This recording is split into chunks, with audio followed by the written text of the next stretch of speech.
Вече имаме катастрофа самолетна. С малкото перчице, защото чупихме перка веднъж. И цялата катастрофа дойде от това, че ми се извади хебелчето, рокчето на сервото за хоризонталния отклон стабилизатор. И останах без асансьор. Елеватора спря и на мъртва газ, на максимална газ лети право, пускам газта и почва да пада. И трябваше да го разбия. Почти целенасочено. Двигателът може би е оцелял, макар че тук се е счупил шперплата.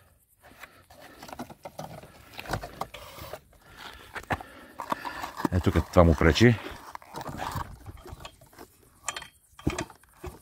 Двигателът е здрав. Няма му нищо. Това означава, че се прави друг самолет. Кофти за кривото, че тук се съсипа. Ето тук се извади. И това е.